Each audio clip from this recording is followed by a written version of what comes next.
Never blame to anyone in your life. ମନେ ରଖନ୍ତୁ, ଭଲ ଲୋକ ଆପଣଙ୍କୁ ଖୁସି ଦେଇଯିବେ, ଖରାପ ଲୋକ ଆପଣଙ୍କୁ କିଛି ଶିକ୍ଷା ଦେଇଯିବେ। ବହୁତ ଭଲ ଲୋକ ଆପଣଙ୍କ ଜୀବନରେ ସ୍ମୃତି ହୋଇ ରହିଯିବେ, ଆଉ ବହୁତ ଖରାପ ଲୋକ ଜୀବନ ବଞ୍ଚିବାର ଠିକ୍ ଶୈଳୀ କ'ଣ ବତେଇ ଦେଇଯିବେ। ଭାଇ, ଏଠି କାହା ଉପରେ ନିର୍ଭର ରୁହ ନାହିଁ। ନିଜ କାମ ନିଜେ କର, ଏକା କର। କାହାକୁ ଖୋସାମତ କରି ସମ୍ମାନ ହରାଅନି, କାହିଁକି ନା ଲୋକ ଏଠି କେବଳ ସାନ୍ତ୍ୱନା ଦିଅନ୍ତି, ଶାନ୍ତି ନୁହେଁ।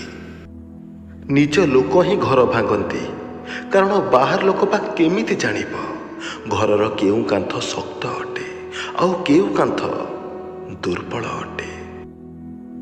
ଧନ ବାଣ୍ଟ, ଜ୍ଞାନ ବାଣ୍ଟ, କିନ୍ତୁ ନିଜ ଦୁଃଖ କି ଦୁର୍ବଳତା ନୁହେଁ।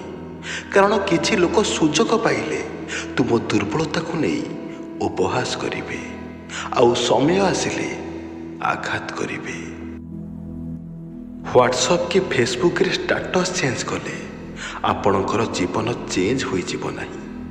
ନିଜ ବର୍ତ୍ତମାନର ଷ୍ଟାଟସ୍କୁ ଚେଞ୍ଜ କଲେ ନିଶ୍ଚୟ ଜୀବନ ଚେଞ୍ଜ ହୋଇଯିବ। ସେଥିପାଇଁ ନିଜକୁ ଗଢ଼ିବାରେ ସମୟ ଦିଅ, ସମୟ ବର୍ବାଦ କରିବାରେ ନୁହେଁ। ହଁ, ଏହା ସତ ଅଟେ, ଯିଏ ସତ୍ ପଥରେ ଥାଏ ସିଏ ସବୁବେଳେ ନିଜକୁ ଏକୁଟିଆ ପାଏ, ଆଉ ଯିଏ ମିଛୁଆ ଲମ୍ପଟ ହୋଇଥାନ୍ତି ତାଙ୍କ ସହିତ ସମସ୍ତେ ଥାନ୍ତି। ସିଏ ବୋକା ହୋଇଥାଏ ଯିଏ ସରଳ ମଣିଷ ହୋଇ ମଣିଷକୁ ବିଶ୍ୱାସ କରି ଧୋକା ପାଇଥାଏ ଆଉ କଷ୍ଟ ବି ପାଇଥାଏ। ଆଉ ଯିଏ ସ୍ୱାର୍ଥପର ହୋଇଥାଏ ସିଏ ସବୁବେଳେ ଖୁସିରେ ରୁହେ। କିନ୍ତୁ ଜାଣିବା କଥା ଏହା କି ଭଗବାନଙ୍କ ଦରବାରରେ ବିନା ଓକିଲରେ ଦଣ୍ଡ ମିଳିଥାଏ।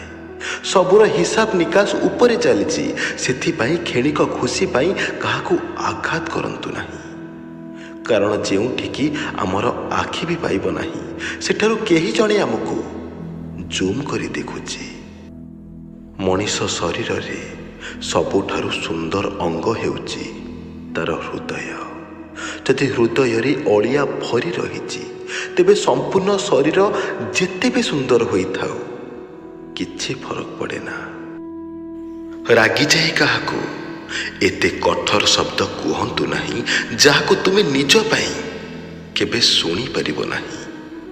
ରାଗ ତ କିଛି ସମୟ ପାଇଁ ଆସିଥାଏ, କିନ୍ତୁ ରାଗରେ କୁହାଯାଇଥିବା କଥାଟି ସବୁଦିନ ପାଇଁ ମନେ ରହିଯାଏ।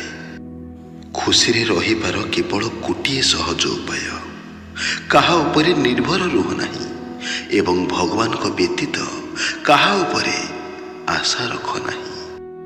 ଭଲ ପାଇବାକୁ ତ ସମସ୍ତେ ଆପଣେଇ ନେବେ, କିନ୍ତୁ ପ୍ରକୃତ ସମ୍ପର୍କ ସିଏ ଯିଏ ତୁମ ରାଗ ଅଭିମାନକୁ ବି ଆପଣେଇ ନେବ।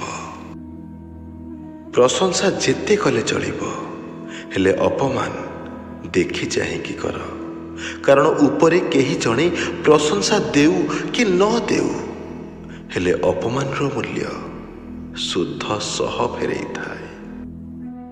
ଯଦି ନିଜର କିଏ ଆଉ ପର କିଏ ଏବେ ଚିହ୍ନିବାକୁ ଚାହୁଁଛନ୍ତି, କିଏ ପସନ୍ଦ କରୁଛନ୍ତି ନା କେବଳ ସ୍ୱାର୍ଥ ପାଇଁ ନିଜର କହି ହେଉଛନ୍ତି ଜାଣିବାକୁ ଚାହୁଁଛନ୍ତି, ତେବେ କିଛି ଦିନ ପାଇଁ କଥା ହେବା ବନ୍ଦ କରିଦିଅନ୍ତୁ।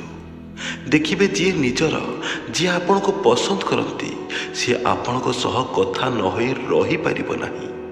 ଆଉ ଯିଏ କେବଳ ନାକୁ ମାତ୍ର ନିଜର, ଆପଣଙ୍କୁ ପସନ୍ଦ କରନ୍ତି ନାହିଁ, କେବଳ ସ୍ୱାର୍ଥ ପାଇଁ ନିଜର କହି ହୁଅନ୍ତି, ସିଏ ଆପେ ଆପେ ଆପଣଙ୍କ ସାମ୍ନାରେ ଧରା ପଡ଼ିଯିବେ।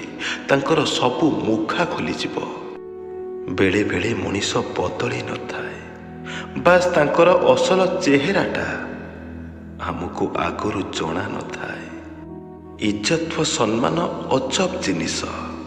କେହି କାହାକୁ ଦିଅନ୍ତୁ ବା ନ ଦିଅନ୍ତୁ, କିନ୍ତୁ ସମସ୍ତେ ସମସ୍ତଙ୍କ ଠାରୁ ଆଶା କରିଥାନ୍ତି। ଜନ୍ମରୁ କେହି କାହାର ଶତ୍ରୁ କି ମିତ୍ର ହୋଇନଥାନ୍ତି। ଆମେ କରିଥିବା ବ୍ୟବହାର ଆଉ ଅନ୍ୟକୁ ଦେଇଥିବା କଷ୍ଟ ବା ଭଲ ପାଇବା ମିତ୍ର ଆଉ ଶତ୍ରୁ ଉଭୟ ତିଆରି କରିଥାଏ। ଶେଷରେ ଗୋଟିଏ କଥା କହିବି, ଯାହା ହଜିଗଲା ତାକୁ ଆଉ ମନେ ପକାଅନି, ଆଉ ଯାହା ପାଖରେ ଅଛି ତାକୁ ବର୍ବାଦ କର ନାହିଁ।